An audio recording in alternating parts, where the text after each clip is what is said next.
I know I always had the defensive tools, just been my instincts with my dad and everything, the type of player he was. But, I mean, he always taught me offense. So just growing up, I was always doing both. I kind of started to realize it at an elite level this past year, my junior year at Providence. You know, we had some injuries on the team. You know, I decided to take my game to another level. Yeah, when Bryce Hopkins went down, the weight was on your shoulders to carry this team. What was that like to take on that kind of responsibility? It meant a lot, you know, especially, you know, Kim putting his trust into me, you know, just the leadership role.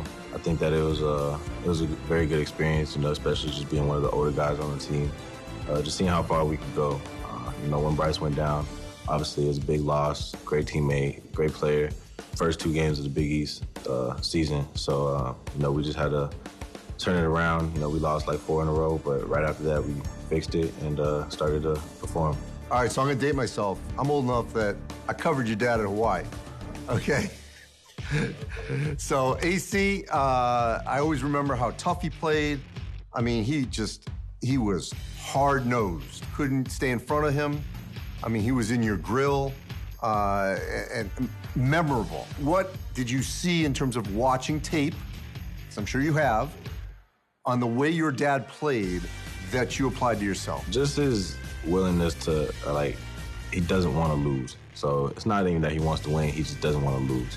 And I think I accepted that too. I hate losing, and I'd rather not lose than win, if it makes sense. It makes sense in my mind, but I try my hardest not to lose. And I think eventually, if you do that, you know, the rest take care of itself. You know, how hard you play, the decisions you make, just everything follows in line if you take care of that. And just watching him growing up, it meant everything. You know, just seeing how long he played in the NBA, how he got there as well.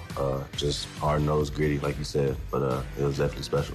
And the work ethic. Yeah. How would you describe his work ethic and yours? I say it's similar.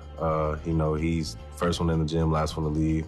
I'm the same way. You know, I get extra shots up. He's just a pit bull, and I like to consider myself a pit bull too. You know, somebody who nobody wants to play. When did you think that you could be an NBA player? I mean, my whole life. That's my dream. That was my dream the whole time. You know, I just think that I finally started to get into my potential. I still don't think I've reached my full potential, but I think I'm starting to figure out my potential, especially this past year. I started figuring out my identity a lot more, ways to score, and that's who I was as a player. All right, so we're not going to compare yourself to him, but current NBA players, who could you see some similarities with for yourself? I always tell everybody the same thing. I don't like to compare myself to other players. I like to say, you know, I'm myself. I'm not going to watch other players. But who do you like to watch? I like to watch good games. I don't like to watch good play. I mean, I like to watch Jalen Brunson footwork as well, down low and stuff. You know, just playing off 2 feet. I think that's why my game went from 13 points a game to 21 points a game in Big East play, because of just playing off 2 feet. You know, the efficiency, just being able to make the smart decisions, IQ plays, everything like that. I think it all just translates, you know, from practice into the game.